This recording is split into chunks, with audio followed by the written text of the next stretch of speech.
अच्छा, कभी सोचा है कि हम अपने आसपास की दुनिया को नापते कैसे हैं? इसके लिए एक पूरी भाषा है और आज हम उसी के बारे में बात करेंगे।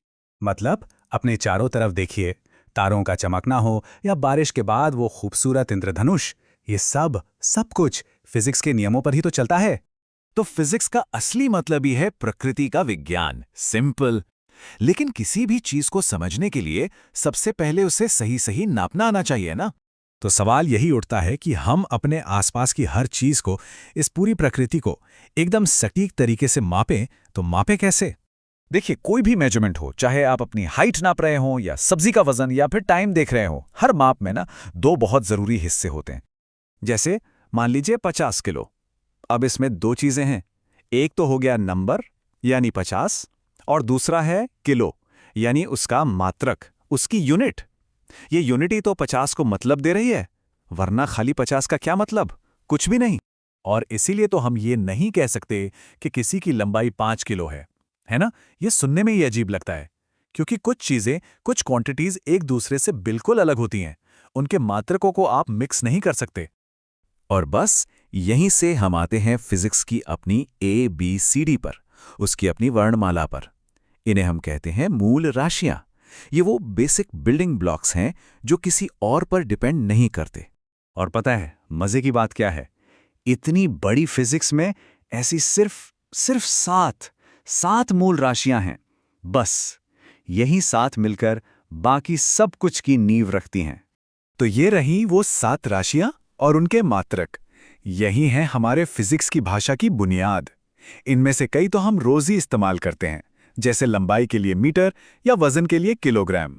तो चलिए, अब जब हमने फिजिक्स की ABCD सीख ली है, तो अब इनसे शब्द बनाने की कोशिश करते हैं। मतलब अब बात करते हैं व्युत्पन्न राशियों की। ये वो राशियां हैं जो, जैसा कि नाम से ही जाहिर है, मूल राशियों से ही व्युत्पन्न होती हैं, यानी उन्हीं से निकलकर बनती हैं। ये अपने आप में आजाद नहीं हैं, ये उन 7 मूल मात्रकों पर ही पूरी तरह निर्भर हैं। एकदम सिंपल सा उदाहरण लेते हैं, एरिया यानी क्षेत्रफल का। एरिया का फॉर्मूला क्या होता है? लंबाई गुणा चौड़ाई, है ना? अब लंबाई का मात्रक भी मीटर है और चौड़ाई का भी मीटर, तो मीटर गुणा मीटर हो गया मीटर स्क्वायर। बस बन गया एक नया व्युत्पन्न मात्रक। और बस इसी तरीके से आयतन के लिए मीटर क्यूब, घनत्व के लिए किलोग्राम प्रति मीटर क्यूब, या फिर गाड़ी की रफ्तार मतलब वेग, उसके लिए मीटर प्रति सेकंड, हम अनगिनत नए मात्रक बना सकते हैं। लेकिन रुकिए, कहानी अभी खत्म नहीं हुई है। इन सब के अलावा दो और खास तरह के मात्रक हैं। इनके बिना हमारी दुनिया का हिसाब किताब अधूरा रह जाएगा। ये हैं कोण यानी एंगल नापने के लिए। जब हम किसी कागज पर या दो लाइनों के बीच का एंगल नापते हैं तो वो 2D एंगल होता है और उसका मात्रक है रेडियन। लेकिन जब हम किसी 3D चीज जैसे तरबूज की फांक या किसी कोण का कोना नापते हैं तो उसे घन कोण कहते हैं और उसका मात्रक है स्टेरेडियन।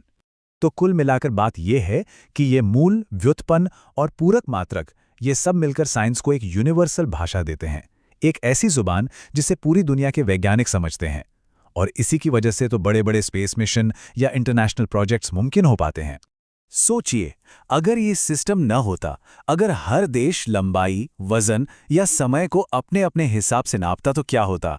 कितनी गड़बड़ होती, कितना कंफ्यूजन होता। ये एक सिस्टम हमें इसी अफरा तफरी से बचाता है। पर एक सवाल मन में जरूर आता है कि अगर ये सिस्टम न होता तो क्या हम आज इतनी तरक्की कर पाते?